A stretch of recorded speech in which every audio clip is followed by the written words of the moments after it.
Question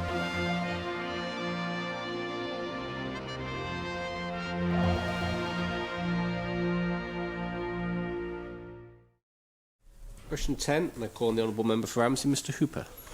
Thank you, Mr Speaker. I'd like to ask the Minister for Education, Sport and Culture if he will publish the minimum standards or the equivalent which are expected of schools in respect of delivering remote or off-site learning, and if he will make a statement. On the Minister for Education, Sport and Culture to reply.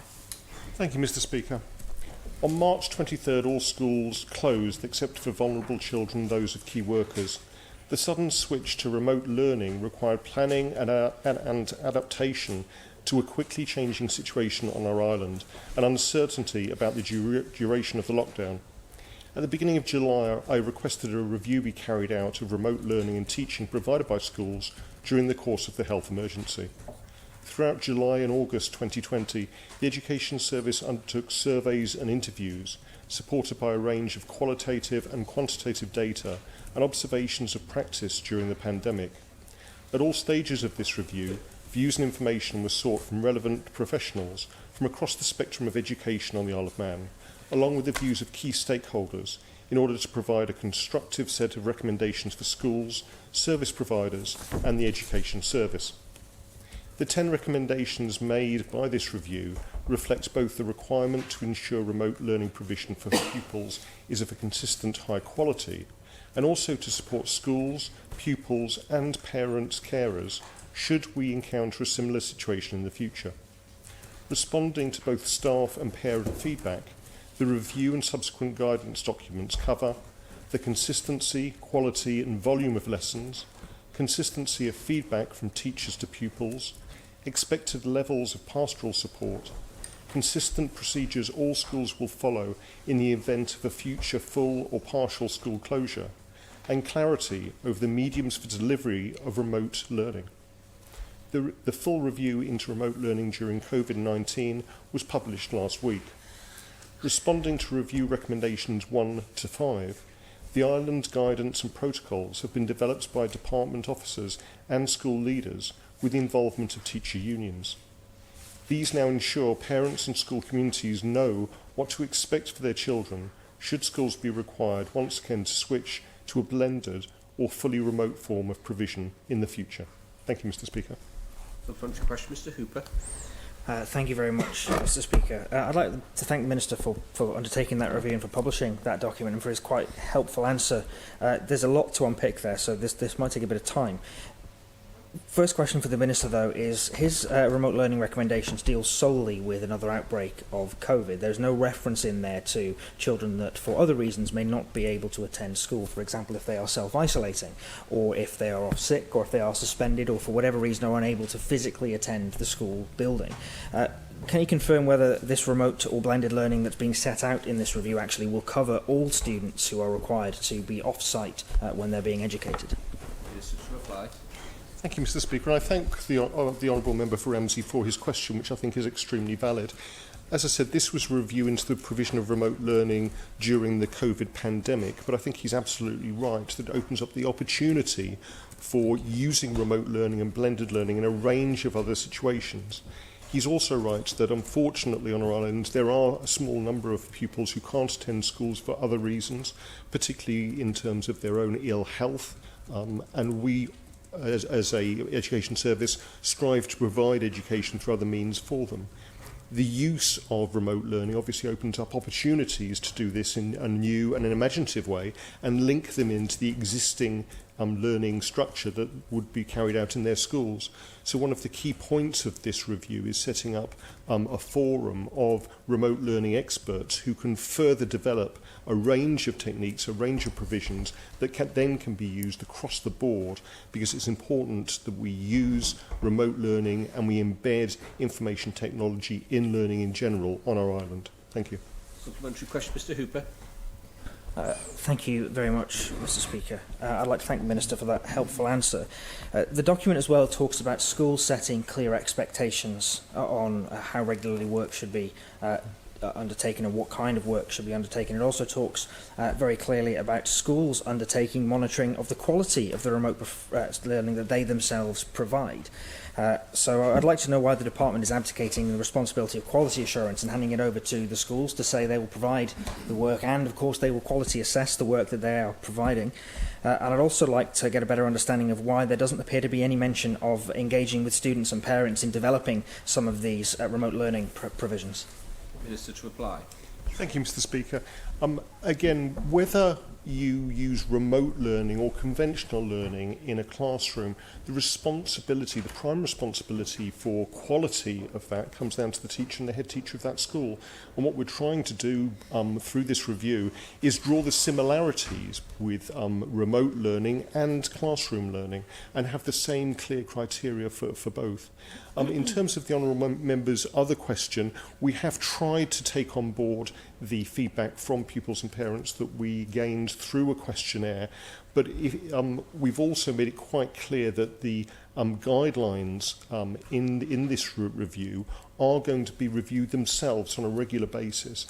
And as we further develop these over the coming months, we're quite happy to get that feedback from parents, particularly parent governors, because one of the aspects of the education service that I'm very keen to try to develop is local governance of schools, is increasing the responsibility, autonomy of governing boards. And so by using school governors to key into this whole process will be extremely useful to make sure that all key stakeholders have input into future guidelines. Thank you. Supplementary question, Mrs. Barber. Thank you, Mr. Speaker. Given that the feedback I've had over the learning for those students who can't attend schools has at best been mixed, I wonder whether the Honourable Minister for Department of Education, Sport and Culture would undertake to speak to those parents who've been undergoing this for such a long period of time and the challenges they've had, and talk to them about their feedback to allow that to follow in, because there seems to be a very clear similarity in terms of the need for students, either whether they be self-isolating for 2 weeks or whether they be unable to attend for a considerably longer period of time. So I'd just like his assurance that he will talk directly with that small cohort of parents but who have been so directly affected by this. Mr. to reply. Thank you very much, Mr. Speaker. I mean, in answer to the honourable member, I'm more than happy to take that feedback. One of the things we try to do through the inclusion and safeguarding service is monitor the range of educational opportunities that are provided for those students who can't make it into the conventional classroom, to try to provide them as much support as possible, but also make sure that we have that link with their schools as well. The appointment of a virtual head teacher recently is furthering that development in terms of those young people who may not be able to re-attend school for a considerable period of time for whatever reason, but particularly in terms of illness. So I'm more than happy to take that feedback from those parents and pupils and key that into the service to try to create a much better educational service for all our children. Thank you. Supplementary question, Mr. Thomas.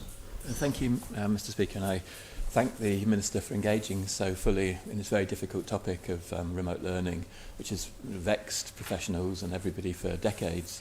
Does the Minister accept that there might be economies of scale in the provision of remote learning, and it might be better at this stage of considering possibilities to consider whether the island opts into facilities and resources from elsewhere other than just on the island for remote learning, given that the economies of scale, because the resources in developing this material are so substantial? Minister to reply. Thank you very much, Mr. Speaker. Again, I'd like to thank the honourable member for his point, because it's very valid. We need, as an educational community, to look at best practice from around the world. One of the very interesting things, one of the interesting developments during the pandemic was that sharing of best practice, both on island but also from off island. And certainly we had regular updates for teachers using resources from particularly the United Kingdom, because they often use the same curriculum as us, and things like recorded lessons from other schools in the United Kingdom, and using those on the Isle of Man and using those as a resource. What we've tried to do, though, is make absolutely certain that we have a local solution to this issue. One of the parts, particularly in terms of secondary schools, is plan a programme that is of similar proportion to the core teaching pupils would receive in schools with flexibility for different subjects. So giving the autonomy for teachers and head teachers to select those resources wherever they can find them and then bring those and customise those for teaching of their own children is an extremely useful aspect of remote learning, and something that certainly we're going to continue to pursue. In terms of the teachers we have some excellent teachers on this island who deal with remote learning and who have links internationally, whether it be through Google, Apple or other educational programs. And they've been key in terms of developing this review, and I hope key in terms of further developing remote learning and blended learning offerings that we can give to our children. Thank you. Supplementary question, Mr. Robertshaw. Thank you, Mr. Speaker, and as other questioners have indicated, appreciate the engagement that the Minister has shown today in pursuing this important subject. I just want to offer a question representing the interests of the class teacher. If it is the case that these matters revert to the individual schools, then it must be the case that it also reverts to the individual class teacher. And that what we're talking about here, as opposed to remote learning when all the children are remote, it's a completely different world when a class teacher has to both engage fully and wholly with the class, the physical class in front of him or her. But it's a whole new dynamic to also parallel that for the remote learning child, because the class teacher will, of course, be concerned that that remote learning parallels as far as possible what's being taught in the classroom. Does the Minister therefore appreciate that this is quite a challenge from the point of view of a class teacher's ability to provide that degree of resource? Thank you. Minister to reply. Thank you very much, Mr. Speaker. And again, thank you for a very interesting contribution. When you look back at what we went through during the lockdown, there were some unfair comparisons between schools who had pupils in the classroom and were teaching remotely, and those schools that closed down completely and were purely remotely. And he's quite correct that as a teacher, it's very hard to do two jobs at once at the best of times. But to do this, you need the extra resources and that extra ability to deal with often conflicting demands. On the Isle of Man, we were quite clear that we needed hub schools to stay open for vulnerable children and those for key workers. And that system worked incredibly well, and teachers showed a remarkable range of adaptations and flexibility to keep that going. But at the same time, they couldn't then be teaching online or doing it remotely. And so what we need to do is develop a far more resilient service, which right from the outset has those resources that teachers can use to provide remote learning, but do that in a way that they can also continue to teach physically rather than virtually, and develop those skills. But he's quite correct that teachers during this difficult period had to rearrange their timetables very quickly, and also share responsibilities very, very quickly to provide what was a very good offering for most children on the Isle of Man. Thank you. Supplementary question, Mrs. Barber. Thank you, Mr. Speaker, and I want to thank the Minister for his commitment to engage with all of the various parties relating to this. I just wonder, he touched before on safeguarding inclusion. In fact, I think they have tried on some occasions to work very closely with the parents to seek solution. And I just wonder what he can do to ensure that schools don't feel that they're put under such intense pressure that, in fact, on some occasions that I'm aware of, they've tried to abrogate their responsibility for the child by encouraging the parent to withdraw the child from the school role. And how do you prevent that when the schools don't have the ability to deliver this within their current structures, and ensure that ultimately the children and the teachers are supported to get this right? Minister to reply.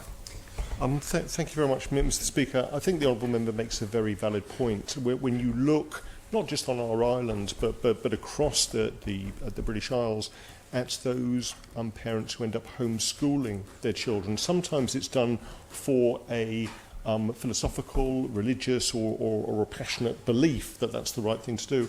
But in other cases, it's education by default because they feel that they haven't been supported by the education service properly, and therefore have taken it upon themselves, often as a last resort, to home educate their children. And I'm sorry for that we have failed those families and those children as an education service. What we need to do is put the resources into schools and give teachers the resources to be able to support those pupils who may be struggling with coming into school. And from an education service point of view, we're committed to that through the inclusion and safeguarding team, but also, as I said, with creations of other ways of providing teaching, whether it be remote learning, blended learning, or actually the role of the virtual head teacher in terms of coordinating that care. I think we can do much better. Thank you, Mr. Speaker. Final supplementary, Mr. Hooper. Thank you very much, Mr. Speaker. A number of times throughout the document that's been published, there are comments along the lines of there is a need for a set of island minimum expectations for the frequency and volume of remote learning provided. There is a need for a set of island minimum standards in respect of quality. It then goes on to say that the review recommends this should be established through consultation with school leaders, teacher unions and other relevant stakeholders, by which I assume it means students and parents. So I'd like to ask the Minister why none of the 10 recommendations that came out of the report actually replicate some of these very clear recommendations that are contained in the text of the report itself. Minister to reply. Thank you very much, Mr. Speaker. This review is exactly that. It's a review, and I hope it will be used as a springboard for further development of services. What we're trying to do at the moment is make sure that all schools, all teachers have the resources, the training and the ability to expand how they provide learning, whether that be virtual, in the online space, whether it be remotely by using workbooks for those children who don't have access to the internet or perhaps don't need access to the internet, particularly in primary schools. What we will be doing further to this review is working with teachers, working with parents and pupils to do better, to develop as the use of information technology embedded in learning develops. So this isn't the end of a process, it is just the beginning of a process. And some of those minimum requirements will develop alongside a full consultation with all of the people who are expected to provide that learning, and especially those people who receive it. Thank you.